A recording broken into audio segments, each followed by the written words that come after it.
you must continue to take risk. Like if you don't take risk, if you don't push that boundary to where it's not stupid risk, it's not irresponsible risk, but it's like quite high risk, then to me you should just probably give up.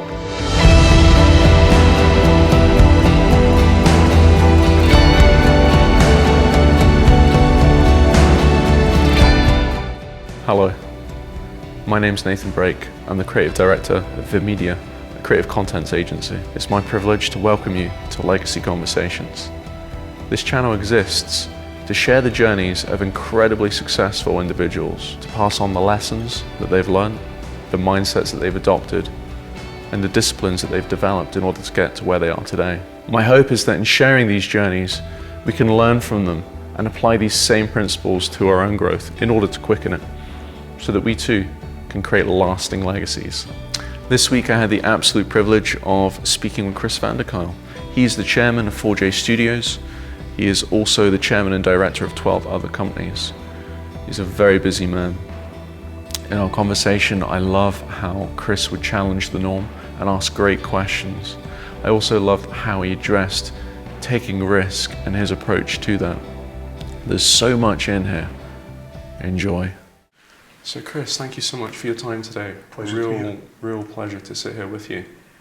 So I'd like to go back and start kind of exploring what was life like for you as a kid growing up in Dundee. Yep.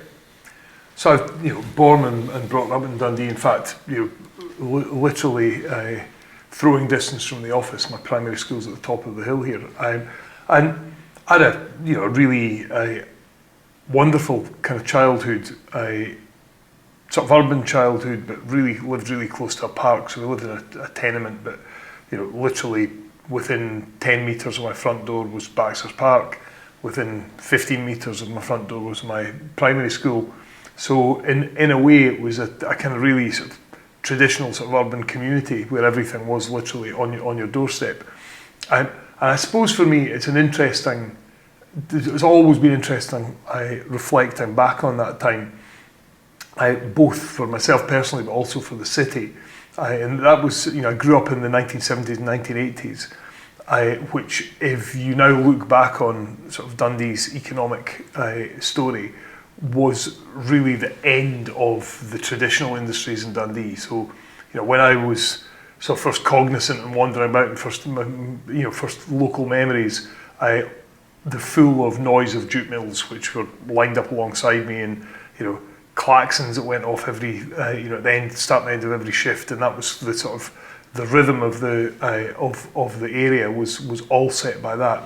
But by the time I was finishing school, I think there was maybe one jute mill left in Dundee, but it all happened quite rapidly.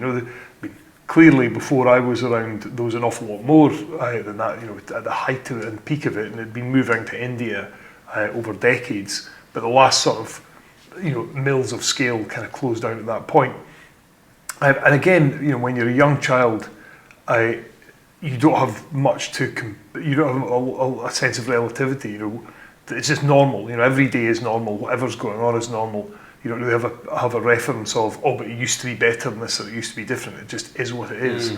But when I reflect on it now, I can definitely see that there was real kind of economic hardship starting to come in, and a lot of people around me definitely suffered from that. I had one parent who'd become a mature student and had gone back to become a secondary teacher. My mum always worked actually most of the time in the office of one of these jute mills, but then went on and continued employment for that. So having two parents that worked, we did feel quite well off, in the area that we're in. And the other sort of formative point for me, as you can probably tell from my name, I've got a bit of a European background, but I also have one grandfather was Polish, the other one was Dutch. Poland was pretty much off limits up until the late 1980s, but the Netherlands was not. So I used to travel there a lot. As a kid, because we had lots of family there, and again that gave me a slightly different perspective now that I reflect back on it than probably many of the kids that I was growing up around. Wow, Very cool. And so leaving school, what was your plan? So I had I always sort of say that I had a 3-point plan for my life. It's a very sort of adolescent 3-point plan. The three things that really interested me in my life were basketball, contemporary music, and computers. So all those three things were pursued with vigour, and basketball went really well to begin with. In terms of reaching a pretty high level and playing in Scotland age group teams, and and moving on in that sport. But even though I'm sort of 6'5" and a bit, 6'6", I realised quite quickly that I probably wasn't tall enough to go all the way. To North America or into it professionally, and that sort of coincided with my sort of success in music and playing. I played in bands, and and I was part of the music scene in Dundee in the 1980s, which was pretty vibrant. And that definitely was my main goal in life by the time I was by the time I was sort of about I would say 16 or 17, although I was still playing basketball at a high level. I think music was the thing that was drawing me, and I thought that's where my life's going to go. But at the same time, in another piece of great fortune, the way I suppose some of these things are hands of cards are dealt to you in life. The school I was at, the secondary school I was at, was a pretty ordinary secondary school in Dundee. It was demolished a few years ago, called St Saviour's High School. And St Saviour's was a Catholic secondary, so it had a kind of quite a broad catchment, and a broad demographic catchment as well. But really based in between some of the toughest schemes in the city, most challenged, and and a lot of deprivation. People coming from what we would now recognise as areas of multiple deprivation, as well as people coming maybe from more suburban backgrounds, suburbs like Broughty Ferry and things like that. The Catholic communities would put their children to the same school. So it was a real melting pot, and in that melting pot, we saw enormous successes coming out of the school.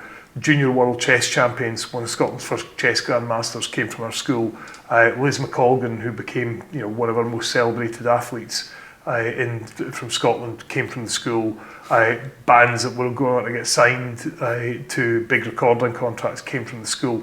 And our school was one of the first in the country to teach computer studies as a formal qualification. Even earlier than in Scottish parlance, before there was no higher in computing. Our school allowed us to sit the A-level, the Cambridge A-level, which again for a run-of-the-mill state school is not kind of normal. But we did, and we had access to computing, and from that there was a bunch of us who really had a passion for technology and how we could use technology. My co-founder in 4J, Paddy, he and I met on our first day at school. Another guy that was with us along the way ended up as one of the senior programmers at Rockstar North. There's just from a cohort of a few years, there's just some incredible people that went into technology. So as music was developing for me, I suppose as my kind of insurance policy, I got entrance to University of Edinburgh to study computer science. So at the end of my school journey, which is long answer to a short question, my next step was, on one hand, head to Edinburgh University, continue playing basketball, but on the other, the bands that I were in were really starting to find quite a lot of success at the time. So I didn't know, I didn't quite know which way things would turn at that point. Wow, do you ever think what your life would be like now if you'd made a different choice? Oh yeah, all the time. In fact, I was, the band, I was in many bands, but the band that we had probably the closest to big success with was a band called Big Blue 72, and Big Blue 72, we were, at the end of my first year of university, we were probably at the height of our power, so we were playing to, several thousand people a night, and we had record companies coming to see us in Dundee and further afield, and we were we'd been made an offer with CBS Records to go and begin a sort of recording career with them. I talked to university. Paddy was in the band with me as well. We'd kind of said, right, we'll take a bit of time out of university, and they were happy. I don't think the computer science department at Edinburgh had ever had a band come out of it before, so they were probably quite excited about that potential too. And just at that point, Sony bought CBS Records, and it turned out, we found out the whole thing later, they basically just put a bit of a pause on bringing new artists in, and while they worked out how they were going to combine all the businesses. Wow. So the offer that we'd be made within about, if I remember right, it was within the month. We were ready booked to go down to London to start working on it. We were told the offer had been withdrawn and it was gone. In a complete twist of fate, I was playing. So I still play. I don't play. I don't have the time to play in anything permanently set up. But and a lot of my friends did stay in the music industry, so I kind of know, and some of them had fantastic careers. We actually played a charity concert in Dundee last year in the Caird Hall. It was a sellout, and they asked me if I'd come into the house band for that night and play, which it was a big ask because these guys are playing 100, 200 nights a year, and they're amazing professionals. I'm a kind of business person who gets to play my piano once a week if I'm lucky, so I had to go back and really spend 6 weeks or so just getting my playing up to standard so I wouldn't embarrass myself. But after, it all went really well, and at the after show, drink at the bar in the Caird Hall, a guy came and spoke to me and sort of said, really enjoyed what we'd done that night, and I suddenly had an epiphany, realised who it was. It was the A&R guy from CBS, because the band, really incredible band from Dundee, partly Dundee, but from Scotland, called Deacon Blue. And he was their A&R man throughout the early part of their career. So they were playing that night, so he'd come to see them and visit them. So we bumped into each other at the bar, and when he said that to me, I kind of realised who it was, and I sort of, it was a sort of sliding doors moment where I said, thank you for dumping us before we got signed, because if you hadn't dumped us, I wouldn't have gone back to university and my path wouldn't have gone. Wow. Though it was, no, I'm sure I would have had a fantastic life and enjoyed it immensely, but I'm very pleased with where I am today and what's happened. So it's those moments, whether it be basketball, whether it be music, that I was, hugely disappointed at the time, because this was it. We had finally achieved our goal. We were getting signed to a major record label. We were going to be, the way that would have worked at that point is we'd have had enough budget to at least probably the next 5 years of our lives, see how we would get on, and fingers crossed we became successful.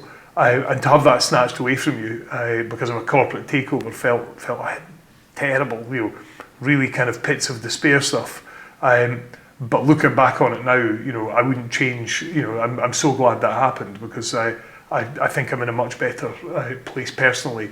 I've had probably more success doing what I've done than I would have had if I'd stayed in music. Wow, that's brilliant that you can see that now. But I guess that sounded like it would have been very hard to go through. Sure. So you went through university. And then finishing up with university, what did you have, like a vision of, this is what I want to do?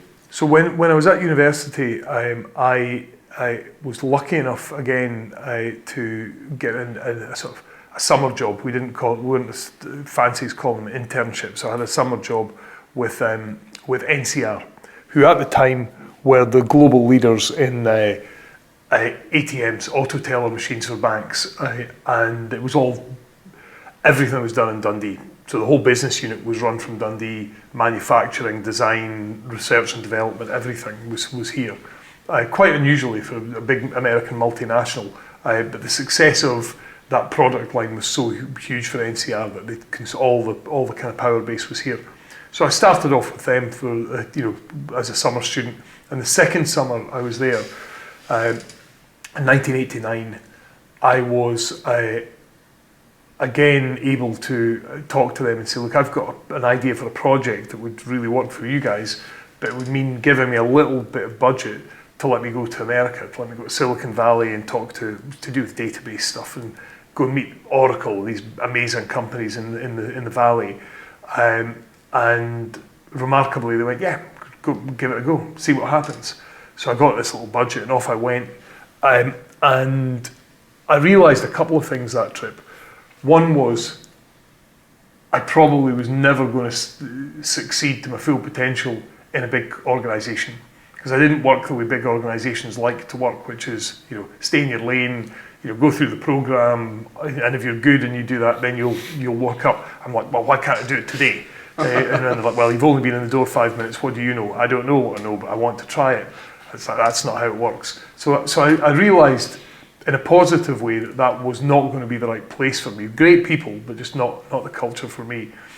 I also realised that, my mind was blown when I landed in Silicon Valley at 19 and kind of went, wow, everyone here is talking about technology and software. On one hand, that was incredible, and you sort of feel an urge to maybe this is where I want to be. But on the other hand, and this is where I'm slightly contrary, is a bit of a contrarian, is I was meeting people who were purporting to be, oh yeah, this person is like a rocket scientist, they're incredible. I'm like, there's people on my course that are smarter than them and better, and actually there's better talent. And in fact, creatively as well, when you apply technology and creativity together, there's way better people in Scotland. I don't want to be in Silicon Valley, I want to, so why can't I do it in Scotland? The kind of thing that they were doing, startup culture was only really beginning over there even. I thought, yeah, if they can do it, why can't I do it here? So a little bit contrarian, a little bit bloody-minded. So that came in. And then the third piece for me was, as much as I was enjoying Edinburgh, I knew that keeping the relationship with NCR, this project that I'd started, if I could keep maintaining it, and even during term time, I wouldn't call it anything as grandiose as I started my business then, but I did start to do work for them even while I was at university. So I transferred back to Dundee, to University of Dundee, proximity to them, and also I talked to the tutors in Dundee and sort of said, look, I think I want to start a business at the end of this, so I want to spend my last 2 years absolutely passing my degree and doing that, but also trying to explore what kind of technology business could I build. And they were amazing. It was long before anybody would think about, there was no incubator programs or anything like that. They just kind of went, yeah, fine, we'll not mind if you're not here every week, as long as you pass your assessments and you do what you do, crack on and do it. So that's kind of how I laid the foundations for when I graduated. I just put the sign up above my door and said, right, I'm now a business, and I'm software gun for hire. Wow. And did you have a realization of that kind of entrepreneurial mindset that you had, or did others kind of say, hey, let me tell you, you've got this thing? Yeah, I mean, listen, I suppose from an early age, entrepreneurs come in every shape and size, and I don't mean that in a physical sense necessarily, but in a style sense. You've got I suppose I would fall into maybe like the sales-led entrepreneur, where I'm kind of selling, here's a vision, let's go for it. You get very, very shy, introvert entrepreneurs who only want to sit in the background and pull levers and make things happen and are amazingly focused. So it's not, but I'm definitely of the former type. And I think my mum will always talk about things like primary school kind of bake sales, where I was the kid that was standing on the table trying to outsell everybody else, and I remember my grandmother was really, amateur dramatics were her big passion in life, so she'd rope us all into whenever there's a big show on, and you'd go and do front of house stuff or whatever. I remember still sort of primary age, them giving me a bundle of programs to sell, and somebody having to come and pull me back into the theatre because I was out selling programs to people at the bus stop. And they were buying them because there was this little kid going, okay, here's £1, I'll have a program. And they're like, that's not what you're here to do. And it's like, but I'm selling the programs. What's the problem with that? They're like, you're meant to sell them to the people that come at the show. I didn't quite understand why. Why is that a problem? Because the task is, sell more than anybody else. I'll do it. There was always something there in me. My primary headmaster, I think, I still speak to from time to time. He always said he thought I think his quote at the time when he was Prime Minister was like, you're either going to end up as Prime Minister or Salesman of the Year, or and I suppose I always just like to communicate with people, to bring people together with a bit of purpose, whatever it was. But nobody talked about entrepreneurship or even really the word entrepreneur. Up to the early 1990s when I was graduating, and it was seen as weird. I had a good degree in my pocket. There was jobs, but aplenty. We were just come out of a recession as a country. It was economically in those early 1990s. So why would I think about setting up a business when I could go and work for British Aerospace and have a cool programming job on the Typhoon or whatever it might be. But it just kind of never interested me, and I got excited by the idea of creating things. And that kind of possibly comes with the musician part of me as well. I mean, what do I enjoy most about contemporary music? And that within the music community, there's definitely that split, isn't there? There's people that are incredible instrumentalists and slot into and interpret in the world of classical and at a ridiculous level. And there's people who want to get a bunch of folk together and create something that nobody's ever heard about before, which is where I sat. That's not that different from starting up a company. It's like, here's an idea how we're going to do it. Right, you do this, you do that. Let's give it a go. And it's probably going to be rubbish the first time you hear it, but then we can work on it and take it from there. Did you ever have the kind of, thought of dread of like, oh, have I made a mistake? Should I join somewhere else? Or actually my vision is good enough that I'm going to stick with this and it's going to be good? For me, again, timing was, you look back on it and you think, yeah, that was a smart decision. I can absolutely see how much tougher it is for people who are in a career, have built, a personal overhead, they've got a mortgage, they've got family, things are there. Trying to say, right, I'm going to park all that and go and take this risk to build a business, and our savings might be gone or whatever it is. I never really had to think about that because I had nothing. I was living at home. I'd graduated. It's like, right, let's give this a go. And even at the point where the only time I've ever had to sort of take I would say, people may view it differently from outside, but in my view, the only real personal risk I ever had to take was a tiny loan, right? A £10,000 overdraft that I had to get my parents to guarantee for me because, again, I didn't have any assets to guarantee it. And I risk assessed it on the basis that, right, if this doesn't work, I know I can get a job. I've got that degree, I've got the ability to work in a technology environment. So what's the worst that will happen to me? I'll have to give it up and go and get a job. And it's been interesting because that risk culture has never gone away from me. It's even though life moves on and I do have a family and children and bills to pay and all the rest of it, there's always a point where, because I've grown up as an adult thinking this way, it's like you can't be you can't be, in my view, the wrong thing to be is an irresponsible gambler is just to go, right, it's all going on red. And there are people who do that, and some of them have some success, most of them end up not. It's the way of gambling. But you must continue to take risk. Like, if you don't take risk, if you don't push that boundary to where it's not stupid risk, it's not irresponsible risk, but it's like quite high risk, then to me you should just probably give up at that point, because the life of an entrepreneur for me is one of constantly going towards risk. I always talk about risk management. I mean, people talk about this profession of risk management, and I say most people, great professional risk managers will tell you this. They're not there to remove risk. They're there to allow you to take as much risk as possible without existentially harming whatever it is, whether it's a company or an organisation. That's risk management.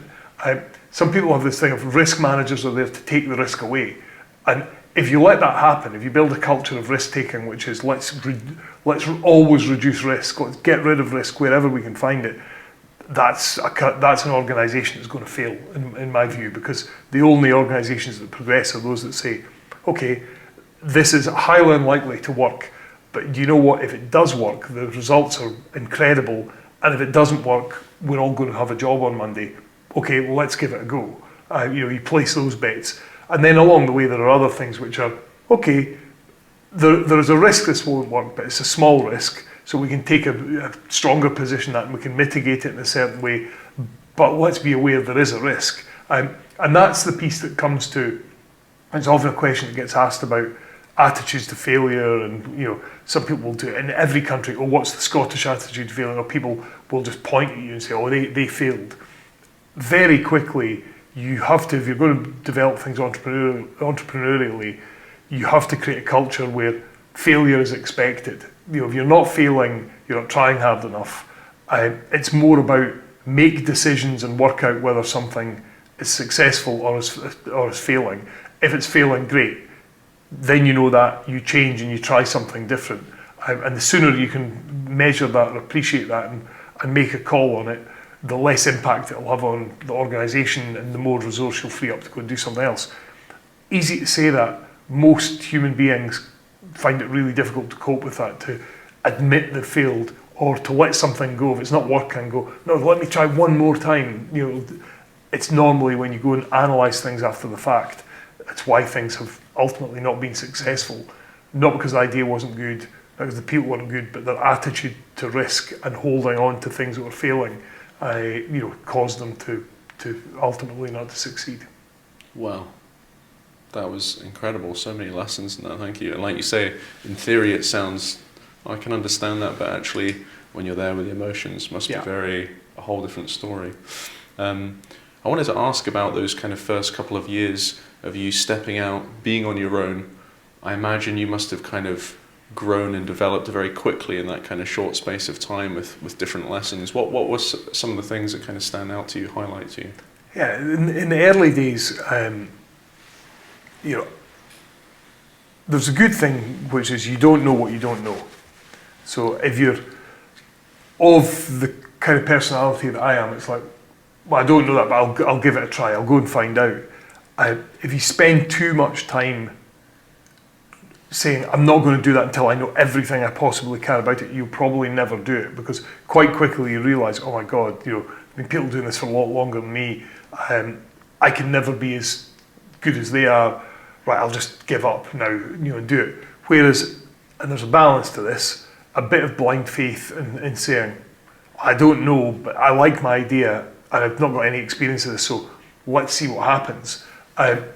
Probably the secret sauce in that is getting the balance right between determination and arrogance, so be determined but not arrogant, and then the other piece is the balance between self-reflection and listening to every voice. So if you listen to every voice that's out there, everyone's going to tell you they know better than you know, especially when you start to talk to experts, and a lot of the time they do, but you have to be able to take that and be self-reflective and go, okay, now I've listened to what's out there, I'm not blind to this, they're pointing out obvious things that I'm doing wrong. Oh, what an idiot, I should have thought of that, now I know it. Right, I'll do that. But equally at the same time going, wow, they're all telling me to do this, and I absolutely think they're wrong because they're blinded to the real opportunity because they've always done what they've always done. And that's where the kind of entrepreneurial dynamism can happen in a market or around a product, which is, why did we not think of that? We're always doing it. I mean, and you can see it writ large in the tech world. I mean, I think we don't need to spend time talking about whether we like Elon Musk as a person, but his entrepreneurial instincts to go back to the basic principles in terms of engineering, and let's say with Tesla in the car industry, and the culture of that he created. I've followed it from pretty much day one. And I remember talking to lots of people around the automotive sector saying, he's an idiot, they'll never get this to work. Laughing when he tried to do everything fully robotic at the start, and it didn't work. And he had to reverse that and go, yeah, okay, we're actually going to have 2 people. The robots aren't quite ready to do this stuff yet. And they still sat back and went, what does this guy know? And they watched and watched. And it's that curve of, ridicule to start with, then a bit of a realization of, whoa, wait a minute. So then it's almost like, now we're going to attack because this is a threat. And then ultimately, the third phase is, actually, they were right after all, and we should be doing what they're doing. So one of the big things in the world of Tesla these days is they made a massive bet, a massive gamble bet, whatever you want to call it, on one-piece casting the chassis of their cars. So they didn't do it at the start, but as they're looking at how can we get the cost down, how can we make it better, more reliable, they asked the question, why does every car manufacturer build their chassis and components and bolt it all together? That's more expensive, it adds complexity, so things can go wrong, it's not as rigid.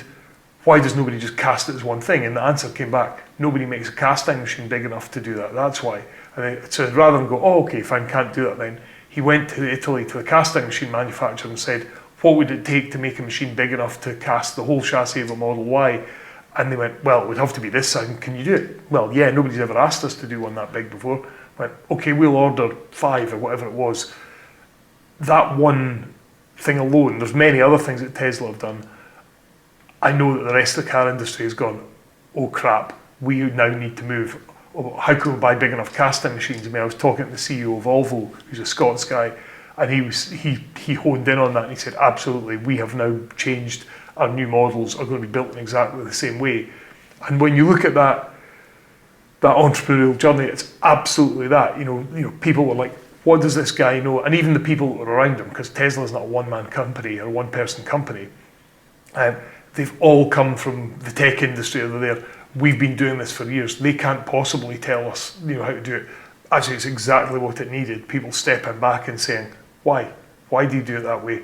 Some of the things, as I've said, and there'll be plenty that they'll have said, let's do it this way, and then go, oh, okay, there was a good reason they did it that way. That didn't work. But that talks to that fail fast mentality. They don't mind that. They're like, we tried that. If we're going to build something that ultimately will be, more cost effective, a better product, and we can do it faster, we're going to have to take some risks to get there. So I think, I focused on one particular case study, but that's what, to me, what entrepreneurial culture does to an industry. That's brilliant. Yeah, real good way to show that. Really nice. Thank you for sharing that. So you're obviously in a kind of industry that I would imagine experiences change at a faster rate than most. Yep. How do you navigate that? Well, I mean, that I suppose for my personal brand of kind of entrepreneurship, and I'm definitely part of a sort of tech world of entrepreneurs. That's the centerpiece of life for all of us. Is this belief, and it's not a belief, it's a fact, that we're living in the period of change, at the fastest pace of change in history, but it'll never be this slow again, because it's kind of an inexorable rate of increase, because of Moore's law in technology means that every 18 months you've kind of effectively got double the power that you had 18 months ago. And what that does is it unleashes the potential to do things. So the AI revolution that we're in the middle of now, all the fundamental technology from the software perspective to do that has pretty much been known for decades. But we just haven't had technology good enough or fast enough at a price to make it useful to the market. A good example of that is natural language processing and Alexa. Alexa one day suddenly became, there's many jokes around terrible voice activation, voice recognition systems from the 80s and 90s onwards. And then suddenly in the 2000s, it was useful. You could ask it to play music and it did it, and it understood you. And in fact, over the decade plus it's been around, it's got better and better and better. That's not because there was particularly any new fundamental science around how to do that. It literally was, there was more processing power available to train, the algorithms of the AI that sit behind it, and to process it in the cloud, the voice file that it's recording from you, and return it around.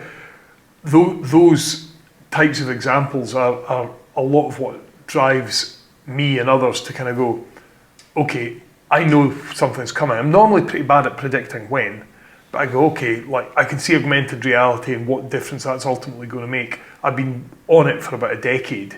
You're using early systems, going, oh, it's amazing. I thought it would be 5 years to market. It's sort of 10 years later. I mean, we've got a company called Blipper that builds software for this marketplace, and we've always felt, oh, next year will be Blipper's year because the market's going to take off. You know, and at the moment, cutting edge of the market is probably Apple Vision Pro. It's $3,500 and you struggle to buy one anywhere. So it's still a bit of a way off, you know, and is it 5 years now? I've sort of given up predicting.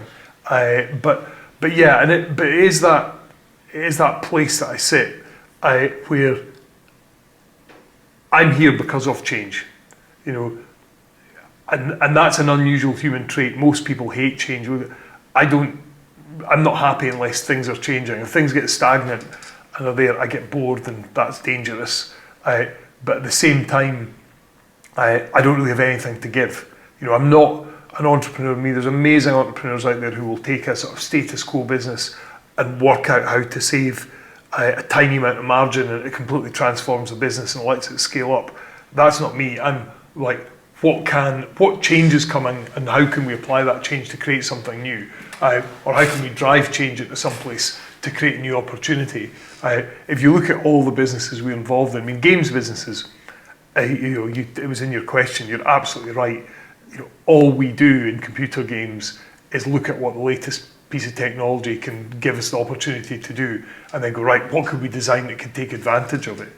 You know, we've been 4 years, the last 4 years of 4J, we've been building a new technology platform to take advantage of all the new graphic processing systems that are coming out from NVIDIA and all.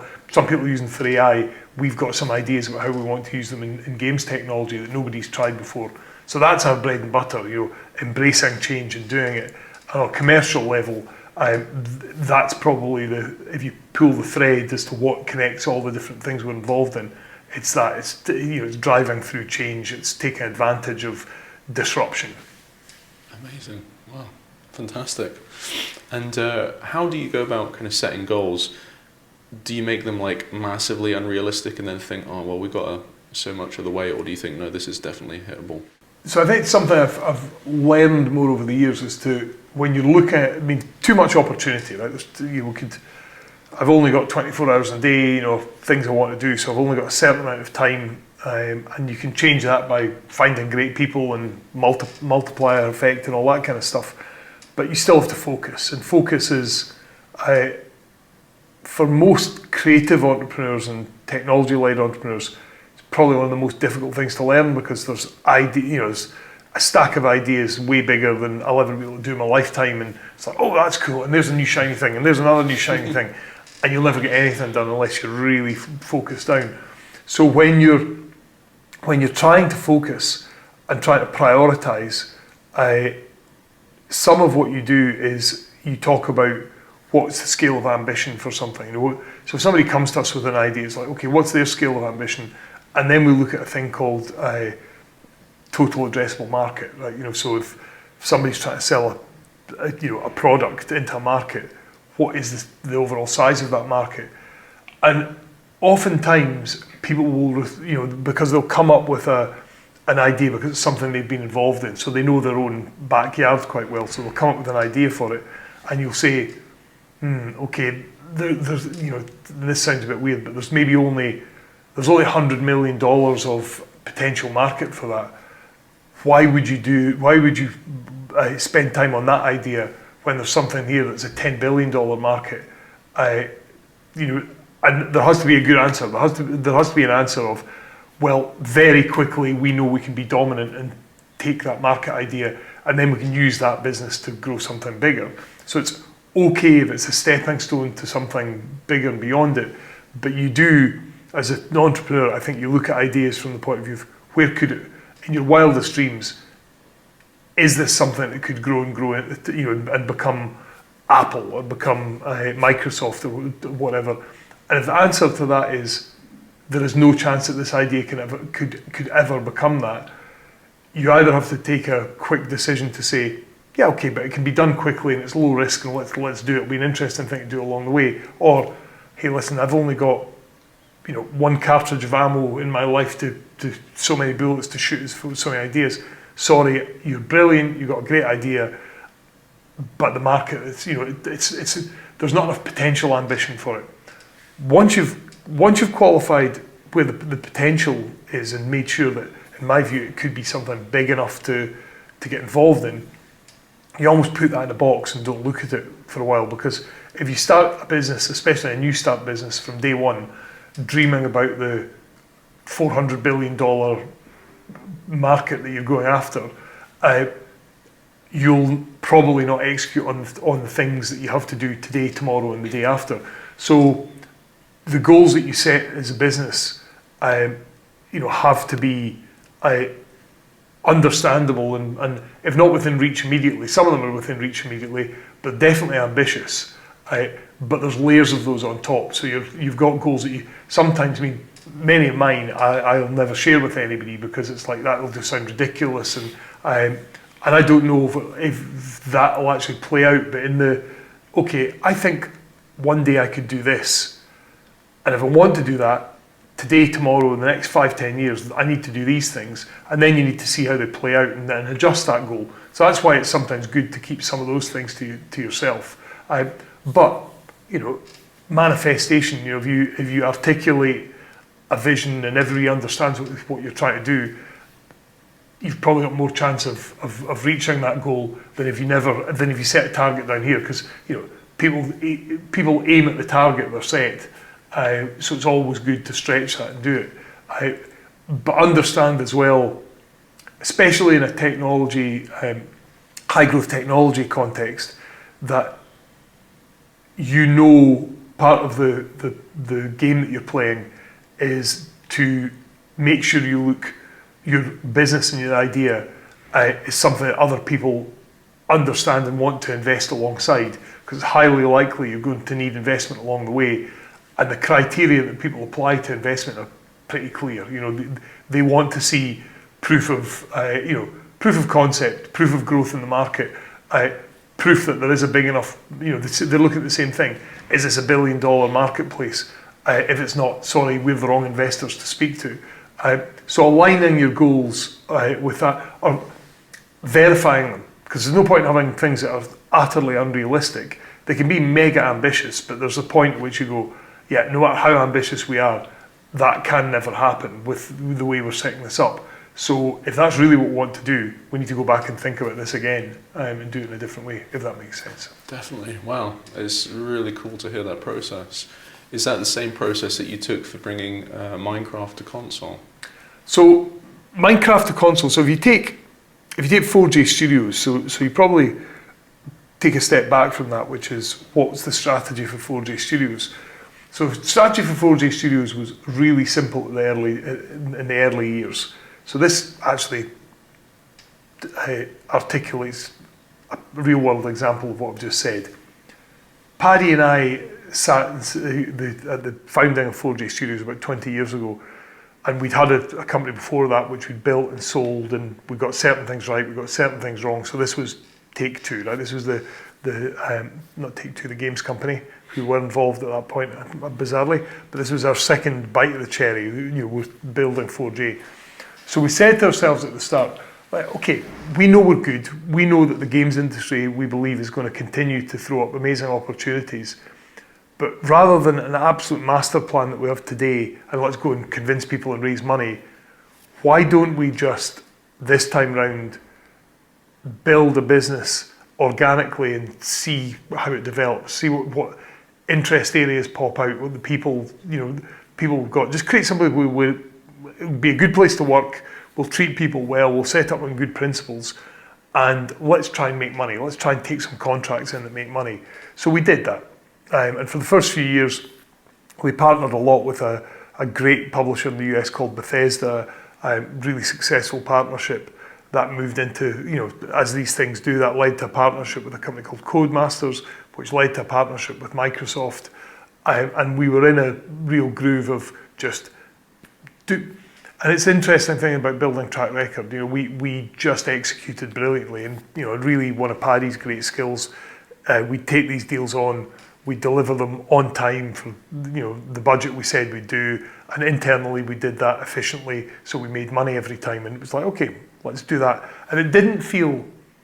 What it didn't feel in those first few years for 4J was that we're hugely ambitious. You know, in our prior company, we'd gone out and set mega goals and raised money and laid big bets down, some of which worked, some of which didn't work, and that was definitely a strategy. This time was very different. Was phase one, well, let's just let this thing settle and grow, and it did. One of the things that I think that phase taught me was it probably takes, for something brand new, and it's been proven out now to me 10, 20 times over, 4 or 5 years from the inception of an idea to knowing what you really are as an organisation. Everybody thinks they are, and then when you look back at it, let's say in year 5, you go, we knew nothing then. In fact, nobody knew us. But now, year 5, we've kept at it. We've got a much better idea of what we're about now, and actually other people do as well. And remarkably, things are easier. It's easier to get people to partner with you and work with you and do things, come and work for you. So about the 5-year mark, and this really came through our partnership with Microsoft. Microsoft called us up and said, look, there's these, this game Minecraft? I went, yep, we've seen it. Said, well, the amazing team up in Stockholm, they're looking for somebody to partner with to take this game to console because everyone knows how difficult this is going to be.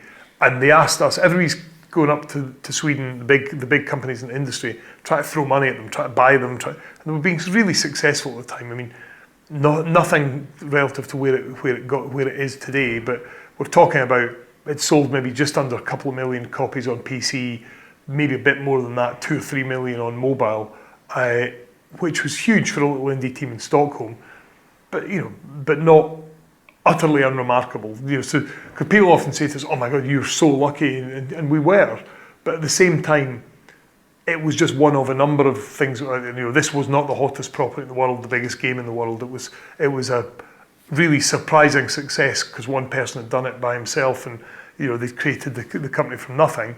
But it wasn't what we now understand Minecraft to be. So we went up to Sweden, and we looked at the game, technically and all the rest of it, and we presented to them and said, look, here's the problem you're going to have. And the problem you're going to have is, A, the technical problem, but let's show you how we would deal with that, and we can work in parallel. We think that's fine. But possibly you're not fully aware of the problems that are going to be caused by moving into that different market of console gamers. They don't play in the way that PC gamers play. The way you are, it's a very sort of what we would call an indie community-based game, Minecraft at that point. So people would play the game and have Wikipedia up at the same time to know how to craft various recipes in the game. There's all sorts of different collaboration tools that they'd be using and community-led tools. We said, none of that's going to be on console. It's just not how it's going to work. You've got to create much more of a consumer experience. You've got to, rather than crafting recipes in Wikipedia, you have to have a system in the game that when we know what resources you've got, it'll let you see what you can craft and do. So just quite interesting things about that. And very quickly, between us and the guys in Stockholm, their conference was like, okay, this is what we want. You guys are approaching this in the right way. And what we did at that point was, so we didn't envision, and because it's an interesting question that you have of, could this be the world's biggest game, which is what it became, and could we end up our own version selling more copies than Dark Side of the Moon, right? That wasn't, yes, we could definitely see that, therefore let's do, absolutely not. Our ambition was still, as a games developer was, okay, this is just the next partnership we've got, and we'll strike the right deal for them, the right deal for us, and then 18, 24 months time, we'll be looking for the next one, and we'll work our way up. And our goal and ambition at that point was to continue to be sustainable and growing, to a point where we would look at the options in front of us and decided how we wanted to inject serious growth into the business. But we didn't know what that would be. We were just almost waiting for the opportunity to present itself.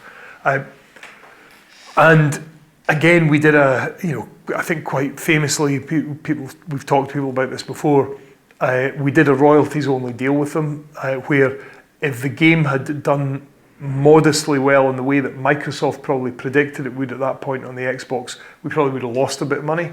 But the flip of that was we were sort of putting ourselves in with Mojang in Sweden and saying, okay, if you believe it's going to do 1.5 million units, we'll believe with you. So give us a deal that makes us a good profit if we all achieve the goal that we all want. It's about alignment of goals. And hey, if it goes beyond that, we're both going to be really happy because we both do well.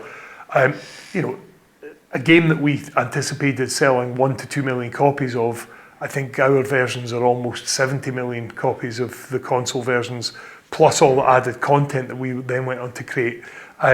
So that was definitely, and I've been really honest about this, there was absolutely no way that I foresaw or Paddy foresaw what Minecraft could become. We didn't. We thought it was really great, we loved it, and we thought, yeah, maybe it will do a couple of million and we'll be really happy and that would be success. But we set it up as a commercial partnership, and this happens really rarely. And I can only respect and thank the guys in Sweden for being not just fair, but actually being really clever in this respect. Most, especially bigger organisations, they try to over-negotiate everything. So it's kind of like, yeah, I don't want to look stupid to my boss if I've done a deal and the people I've done the deal with make more money than me or do too well out of it. So they end up over-negotiating and over-complicating to where you go into a relationship from day one and there's already like non-alignment and a bit of mistrust, and that's going to end one way. Like at some point, those parties will go, thanks very much, shake hands and go their separate ways. What we did with Mojang was effectively throw our chips in together and go, right, great. There was real trust from them to us, and they had, I would suppose, more to lose than we did. In terms of how the agreements went, there was no massive non-compete clauses that big corporations would do every day of the week. They were just, no, if this works, it works. If it doesn't, it doesn't. And that ended up, when they sold the game to Microsoft, I think at that point, we 4J's versions were about 60-odd% of the overall revenue of it. And, and that's where, this is their entrepreneurial journey, not mine. Those guys walked off the pitch at that point, the shareholders in Mojang, with $2.5 billion of cash. We've done incredibly well out of it, and I think proportionately it's been absolutely fair because it's not our game, not our IP. We've beyond our wildest dreams how well we've done out of it.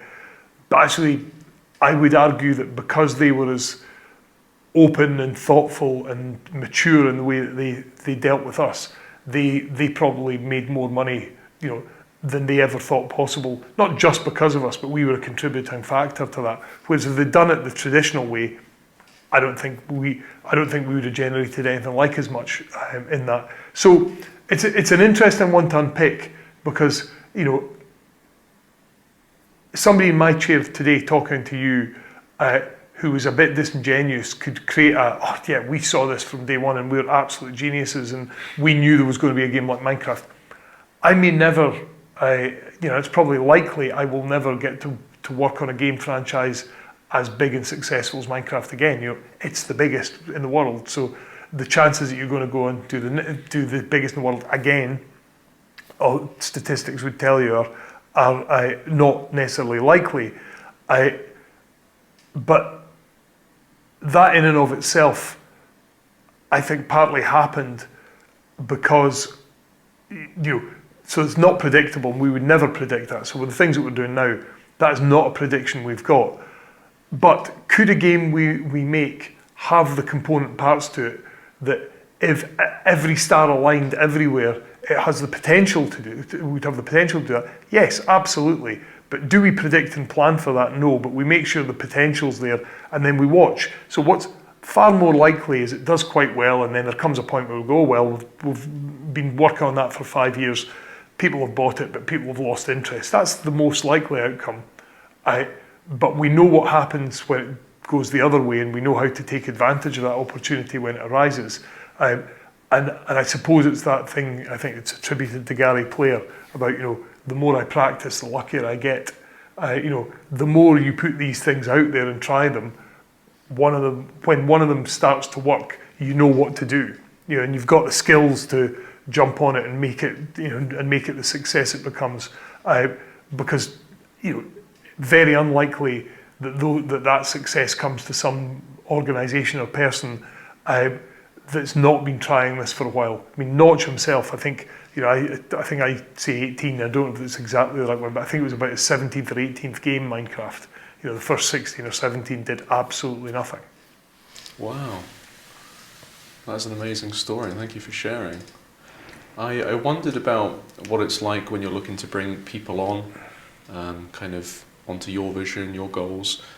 What do you look for in people? Do you kind of weigh up kind of their character versus their skill set, or how do you go about bringing people on to support your vision? The skills versus personality and attitude and character question is a really good one, because it's almost never that somebody that's a completely wrong fit for an organisation succeeds, no matter how amazing they are at a specific job. So you've got to fundamentally believe that someone's characteristics and traits and personality has a place with you. People change and develop, so you're not saying this is the perfect, here's the perfect framework for a personality, and if you don't fit into that personality test, you're not coming in. Secondly, it's a massive mistake to hire, and a lot of people do this, everyone comes in their image, or there's a bit of a cult of personality in the organisation, so everybody's like, oh, unless I act like the leader, I'm not going to get on. And if everybody in an organisation is the same personality type and acts in the same way, you've got a disaster, right? You need a blend of personalities in a team, and that. So it's on personality. In terms of alignment and goals, I think it's really, really important. Doesn't matter, you don't have to have it fully finished, fully fledged. It doesn't have to be a world peace mission. But people need to know why they're turning up to work. And it was a bit of a lesson for me, running games companies from early doors. When I started running not games companies, I didn't understand why everybody wasn't as enthusiastic as me about whatever it was we were trying to do. And then it suddenly hit me, when I've been running games companies, generally the people that come to work for games companies are there because they know they want to make games, and they want to make games that they're proud of and see them out in the community, and they love games and they're there. There's some people that get into games for not that reason, and I think most often they leave games behind as a career at a certain point. Most people do. So it's actually, in a way, quite an easy business, especially the development side of it, to recruit and retain and understand. And with size and scale of the games industry now, you'll get people that will come to you at a certain point and go, I don't really want to make the type of games you're making anymore. I want to go and work for this studio over here who's making my favourite type of game ever. Completely understandable, and people, and that journey they'll go on. But it's probably where I learned the lesson is, if you look at businesses that are maybe less passion, so film, entertainment businesses, generally people that are in the middle of those have a passion for that the medium that they're around. If a business is in insurance, let's say, people might develop a passion for that industry because they've been in it professionally, but it's probably not necessarily their core motivation for being in the business and building it. And you need to understand what it is. I think idiots always jump to the conclusion that it's money. It's almost never money. There's so many studies that have been shown that it's not the companies that pay the most that end up being the most successful. It's the companies where you come and you believe in the culture and the purpose of the business, that you're part of, and that is definitely something that you should look to do when you're bringing people into a business. Is be able to articulate it yourself. Like, here's why I'm doing this, or here's why we're doing this. If you feel an affinity with that, this is someplace you should work. That's kind of almost, that's it, that's the pitch. The corollary of that is, if you don't get that, don't come and work here. And a lot of people do listen to that, but for whatever reason, the salary, they've heard something, it's a cool company, they go, I hear what you're saying, and I don't really agree with that, but I want to be here because it's such a cool place. And then surprise, surprise, 6 months in, 12 months in, they're like, I hate this. This isn't this is not the business that I thought it was. And they get angry and they go, it's crap. It's like, it's not. The crap bit is if the people that are running that business and recruiting don't explain. So go, oh, you're amazing. Oh, yeah, I know you want to, spend, I'll come up with something extreme, spend 20% of your time giving back to your community, and isn't that amazing? Then you come in the door like, no, we don't do that here. It's, I mean, that's a bit of an extreme example, but I think the alignment's right, and then it's, I mean, recruitment is, in the businesses that I run, because people are really the only asset that the business has, it's by far the most important thing and also the hardest thing, because people are selling themselves and you're selling the company and you're all trying to sell together, and actually trying to have it's such an imperfect process, trying to find a way to really understand, is this someone that wants to be here, is right for the organisation, and the people that are great at that, are great at recruitment and people, organisational people development, I think are enormously valuable and often kind of overlooked as like HR administrators or whatever. It's way more than that. It's about where you find people. And I think in our career, Paddy and I, when we do find people that we go, wow, they're amazing, we'll work to try and, it's almost like, it's not about a job interview, it's like, okay, what business do we have or what opportunity do we have that they could come and be part of what we're doing? Because when I say that, amazing people don't come along that often. Wow. Very cool, very cool. And it's been interesting to kind of research you and see just the multitude of things that you were involved in, which is pretty incredible. Was that always the goal, or did that just happen as a result of kind of growth? Yeah, so definitely not, we had a bit of the origin story, I literally started off thinking, I can't really work for anybody else, so I'm going to build my own business. I've got no experience, no close peer experience of how you build businesses and software and what you do. So I'm just going to see how it goes with no real ambition of scale or anything like that. And then a couple of years in, opportunities started to pop up. And then, oh, there's somebody actually wants to invest in us or buy a bit of our business and help us create something bigger. What does that mean? How do you do that? The sort of insatiable appetite for change and learning that's in me led me to, and I'd seen the Valley and I'd been reading, watching businesses that were appearing and growing there and going, how do they do that? What do they do? How does Bill Gates make money when he goes to bed at night? And then this business doesn't? Well, the answer is he creates a software product that sells no matter what he's doing. These guys over there are selling their time, they're software guns for hire. And when they hand the piece of code over, somebody else owns it and they get their fee. Right, okay, that's where I found myself. I need to be over here. What could I make? Where could it be? And that was the sort of thing that led us to games. I mean, ultimately, there's a more complex thing of what do we really want to do? What are we passionate about? If we're going to be successful, we're probably going to have to spend an awful lot of time. So let's be doing something we're going to ultimately enjoy. And that sort of sealed the deal in terms of games.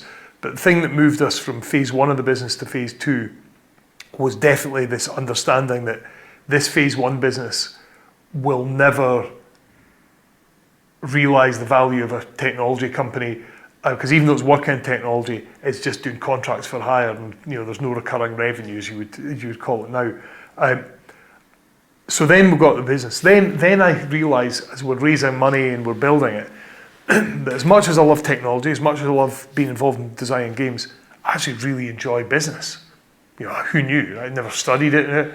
Yeah, it's actually brilliant. I'm meeting really interesting people that are building totally orthogonal businesses to me. I've got a lot in common with them, and we sit and talk long into the night. They're becoming a lot of my great friends, and and I'm like, well, maybe I can do things out, and you have to be careful as an entrepreneur, because you get carried away in thinking, I'm really good at, I've had real success here, so I can take anything in, because the principles, and it's true, are pretty identical, whether it's a widget manufacturer or a computer games company. The core principles are, so I can understand it, but it only takes a little bit of a foray into those other industries to realise how much you don't understand. You end up being one of these people who understands a tiny layer about everything, but what you've got to not mistake, and this is self-reflection, is that you know any depth about anything. So I know a lot of depth about the games industry. I know a lot of depth about software development in some parts of the software industry. But for example, with our brilliant company Broker Insights, I know absolutely nothing about the insurance industry. I've learned in the last 5 years or so, I know 1,000x more than I knew 5 years ago, but versus people who have spent their lives in that industry, I know absolutely nothing.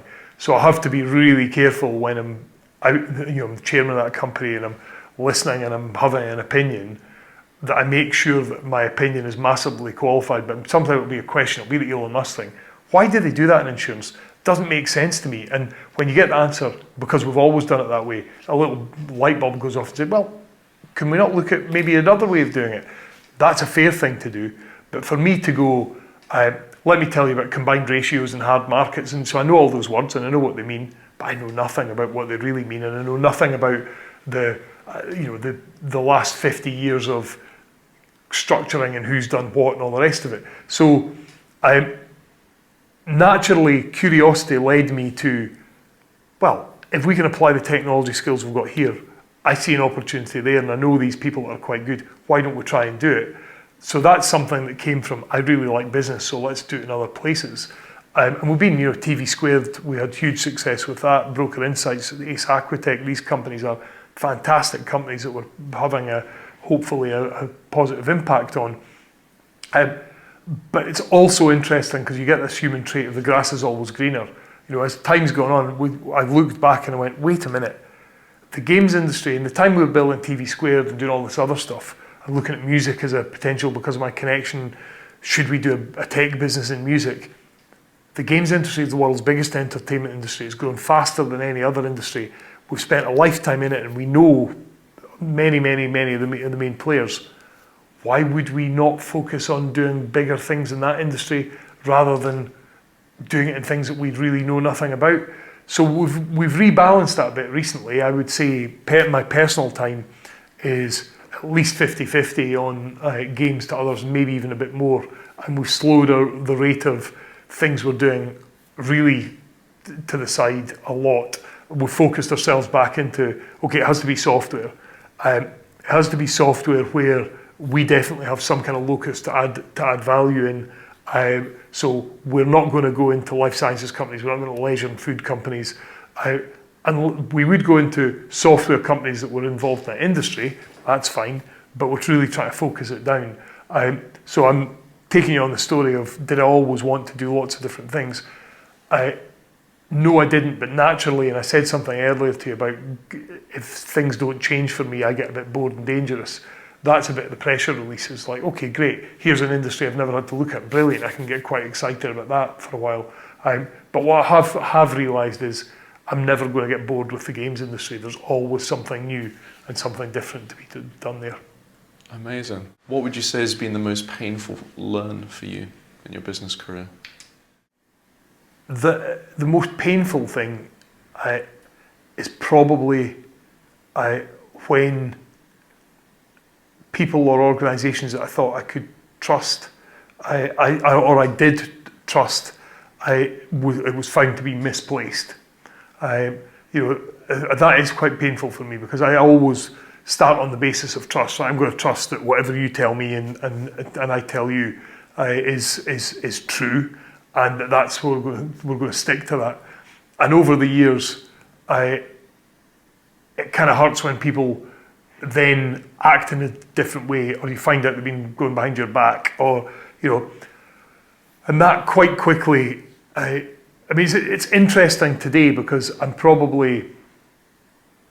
more realistic in that I won't jump to, I fully trust somebody there from day one. Also, in terms of trust, if there's good trust on both sides, putting in place frameworks of verification and safety around that shouldn't be a problem. And if you're upfront about it, this is not because I don't trust you, it's because the risk of something going wrong is so great. We are going to put audit trails in, we are going to do that, we are going to ask for this, we're going to, verify things in a different way. And probably in the early stages of my career, you worry that, people are going to think I don't trust them because of that. I think what you ultimately find out is the people that you shouldn't trust act that way. The people you should trust are like, yeah, great, because they're probably thinking the same thing, and then they're thinking, well, if he's prepared to be as open on that side, then I can probably lift my trust level there. And I think we're at a stage now where if somebody sort of says to us, no, I can't let you see that, or that's too secret or there, then it's like, no problem. I'm not suggesting that means I can't trust you, or I'm not suggesting that means I shouldn't trust you, because I'm still going to assume you're a good person. But because you're not prepared to do that, I can't trust you. It's a different thing. Not being able to trust somebody doesn't say that they're untrustworthy. It just possibly means, you need a little bit more round. I still need to check in with myself from time to time because I'll get excited about something. Going, yeah, that's all great. And it's quite interesting. I mean, it's absolutely awful at the moment. The state of sort of cyber security and phishing attacks and things like that, and the discipline that one has to have now around any form of transaction, and I don't just mean financial transaction, but any form of mediated conversation or anything that's intermediated with technology somehow, is you absolutely have to assume that that's not the person or the organisation that you're dealing with until proven definitively that it is. And as we go into an AI, an ever more AI-enabled world, that's what trust is going to have to develop. It's like, this is great, but I'm not going to trust this is real because I'm not going to trust anything's real. And how do we build trust? And that will be interesting for the future because I think those people in entrepreneurial society and more broadly that can have great mechanisms for genuinely building trust, and however that's done, are going to succeed even more and more and more. But that's the bit, that's the bit that's hurt most, because when things ultimately have gone wrong for us over the years, there's more than likely been some kind of breach of trust, in my view, in the middle of that. Wow, that's good. And it's been interesting to kind of, again, look at the things you've been involved in. You've been heavily involved in kind of celebrating and encouraging entrepreneurs across Scotland. What's the kind of value that you see for that, and why do you think that is important? It's very easy for large corporations and organised politics and large organisations, other types of organisations, to dominate the agendas of the day because they're big and they're there and a lot of people are paid to go and do it.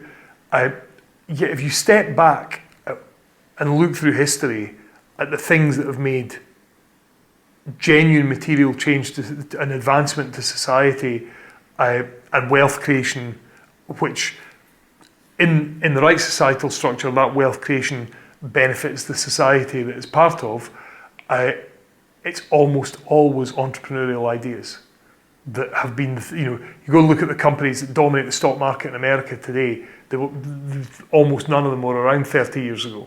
Or even if they were around 30 years, they were a little pimple. The power of an entrepreneur to change things, or, again, I'll hash the quote, so I'll not try and re-quote it, but there's,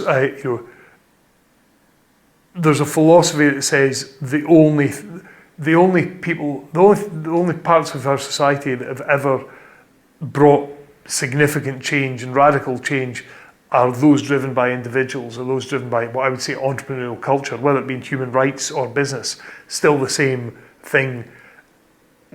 Our societies are built so that the kind of status quo is what's expected. And it's this human factor that the vast majority of humans don't like change, so they just like kind of slow iteration. Then every now and again something will come along, and it might be really uncomfortable at the time and disruptive, and the establishment and whatever it will be, you see it in medicine all the time. No, this is not possible because I built my career believing this, and how can this person come on and find something that basically negates the last 50 years of my life? No, you're an idiot. Fortunately, we don't have people that are capable of burning at the stake anymore, but it's that kind of philosophy. They'll burn at the virtual stake. That's why it's important to encourage entrepreneurship and encourage people to be able to take risk and go and try things, because it's the only thing that will give us a strong and actually stable, weirdly, the only thing that will give us a strong, stable and secure future is radical ideas that turn into great entrepreneurial businesses and things at the moment. And we simply don't have enough of it, and we don't have enough of a culture in it. So it's always been for me, since I was sort of conscious that that's what I was an entrepreneur of other people should be doing this first as well. And even, it's interesting with Entrepreneurial Scotland, we always talked about an entrepreneurial society, and that's one that, not everybody is me or Darina Garland at Uni or Sir Tom Hunter or whoever, pick a known name in entrepreneurship. I'm not saying everybody has to be one of them, but what everybody needs to do is understand why it's important that we have structures that let people like that try and do it, and we cheer for them and we support them.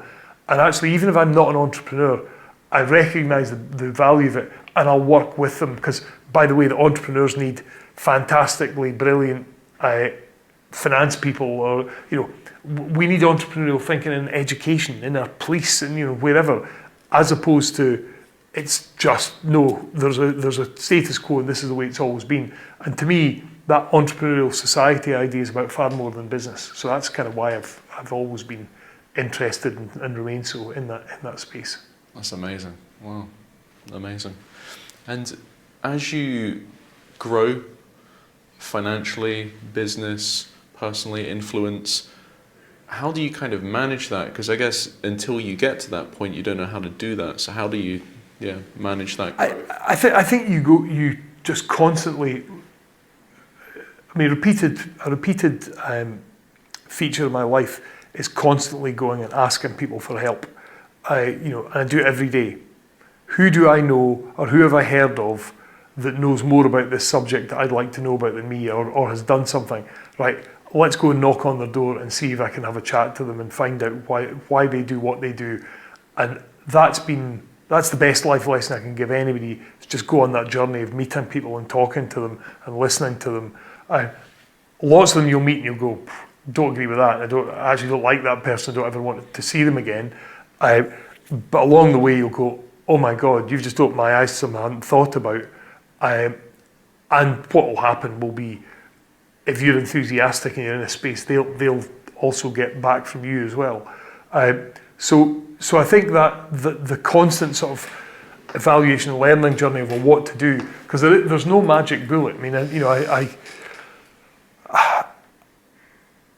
I don't see myself ever stopping, nor would want to stop, because if we get progress in a certain area and we get our business scale ups start to do way better, it'll be like, brilliant, now what can we do with those scale ups to make ourselves even better still. And the same out of business, looking at how those entrepreneurial talents can impact young people. I mean this is not an entirely philanthropic journey. It's quite self-serving. Every business I have and want to be part of and want to grow and want to see happen, I've said it earlier in the interview, their only raw material is people and talent. So unless we can continue to grow and nurture ever better talent, more creative talent, more technical talent, all the talents that are there in this country, we can't build these businesses. Our economy, our society will flounder. So that tells me that I've got to do everything I possibly can to try and impact young people and the education system that surrounds it. So might be warm and fuzzy. Oh, that feels good to do that. Yeah, maybe it does. But if I don't do it, we've got no businesses in a decade or 2 decades time. Wow. So yeah. That's suddenly very serious. Yeah. Wow. Amazing advice in that about asking for help. Thinking on advice, if you could get in a time machine and go back to your younger self just finishing off university, what one piece of advice would you have loved to hear? There's an interesting answer to that question, which is I'd say nothing, because I'm really happy with where I've ended up. And with that sort of butterfly effect thing, I wouldn't want to screw it up by letting me go and not make some mistakes. There was a point a few years ago where I've always thought you can't help yourself. Like, you're regressively, well, I can't anyway. I regressively analyse things, as time goes on and go, okay, that didn't go the way I wanted it. Why did that not go the way I wanted it? What lesson can I learn from that? What should I have done? And there was a couple of really challenging situations that happened with us where I definitely went through sort of angry phases with people who I wanted to go down one path and they insisted, and it was like, that's wrong, but they were able to force me to go down that path, and I ended up being proven right, and something didn't work out quite well. Almost like that guy that I spoke to at the end of the concert last summer, or last May. I look back on that and think, wow, I can now trace. So one particular incident that happened is we were selling our first games company, under pressure from shareholders to sell it. So first thing I said, we shouldn't be selling this now, it's the wrong time to sell it, which it was. And then 2 bidders came in for it. I'm like, this is the company we should sell to. And they went, no, we don't agree with you. We're going to vote all our votes in favour of doing it with this company. And the company we sold to went bust. And from that, the ashes of the company went bust. We formed 4G.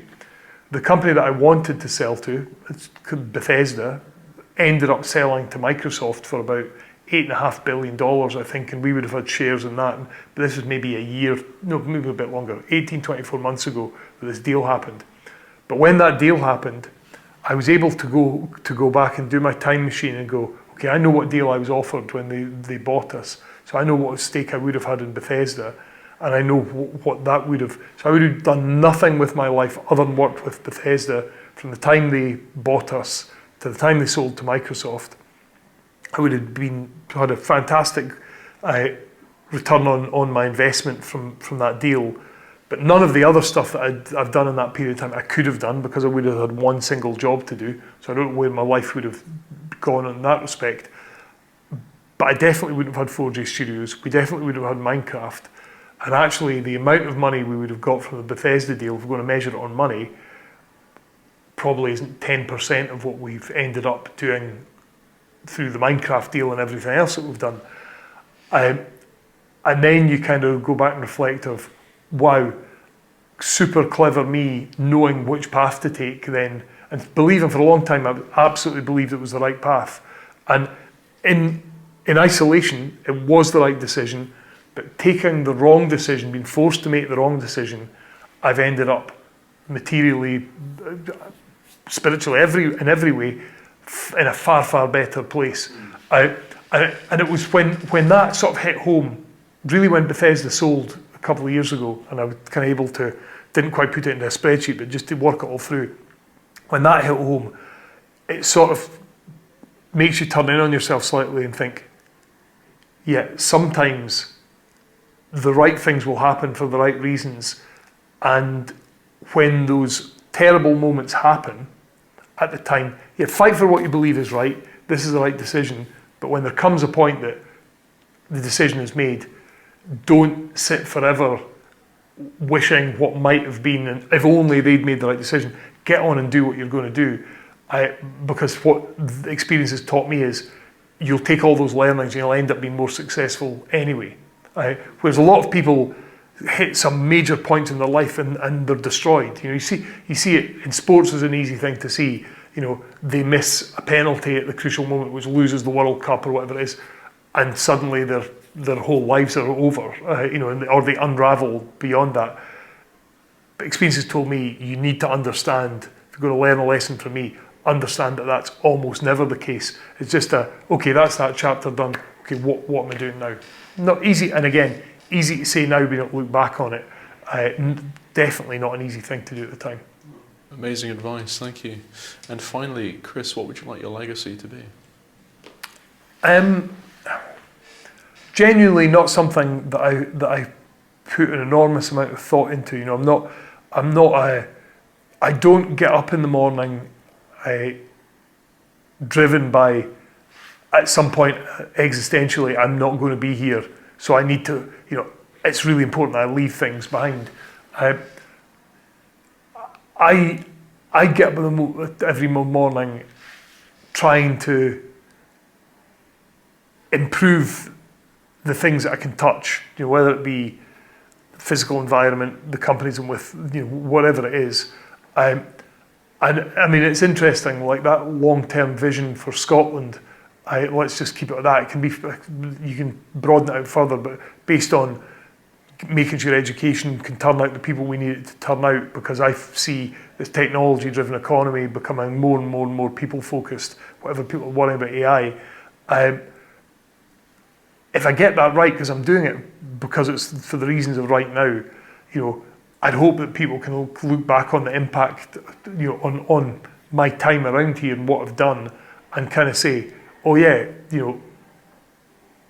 let's keep it as Scotland. I'd like to impact beyond Scotland, but that Scotland actually has a stronger economy and actually is a better place to live and be, in a small part because I've been doing what I've been doing for the last 30 or 40 years.